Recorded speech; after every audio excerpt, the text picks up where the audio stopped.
I don't know if you're anything like me, but I love starting new things. And we are in the first week of a new year. So first and foremost, welcome to 2022 and Happy New Year.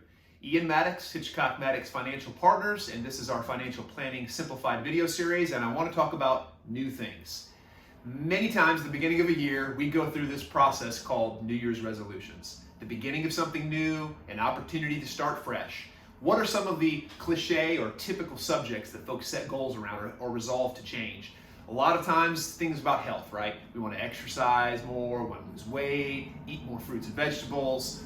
The list goes on and on. Another one that's a big subject, and if you look back over the last 5 or 6 years, anywhere from 50 to 60% of Americans will tell you that they want to make better financial decisions. That may be operating better from a budget, saving more, being more engaged with their investment process, essentially just kind of a broad idea of getting engaged with their finances and making better decisions.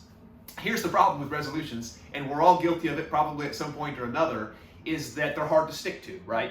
We set a resolution, we make a goal, but after a period of time, the desire, the passion, the energy, the discipline fades. So let's look at some statistics about resolutions, how they're set, some of the challenges with sticking to them, and then I want to tie that back into financial planning. So let's talk about successes and failure rates over the first 6 months. This is just data pulled off the internet. Of those that make resolutions after 1 week, 75% have still stuck with them. So that's good. We'll probably just say that 25% that dropped off after a week weren't serious in the first place. After 2 weeks, it's about the same, 71%, so we haven't lost much there.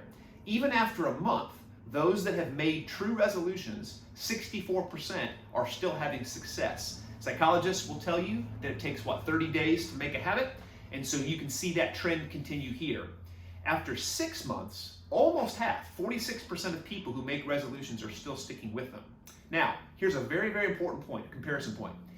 Of folks that have been interviewed and said they had similar goals but did not make an official resolution. And how do we define that? I'd say a resolution is something that you've articulated, you've put some framework around it, you've voiced it, you've verbalized it, maybe you've shared it with others. That's a resolution. Just having an idea spinning around in your head about losing weight or being a better financial manager, whatever, making better financial decisions, is not the same thing as, let's say, writing it down, communicating it to a spouse or a partner or a friend or a group of friends. Those things have some accountability tied to them.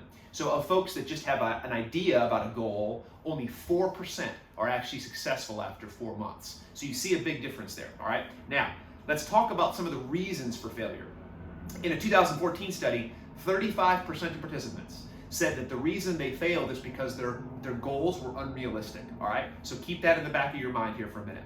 33% said they failed to track progress, all right? So in one case, our goal is maybe too lofty, it's too big, it's too hard to pursue. In another case, we haven't created a system for benchmarking.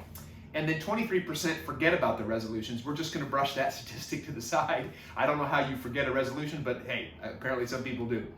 Finally, 1 in 10 people say they made too many resolutions, all right? So there's a theme here that I want to explore.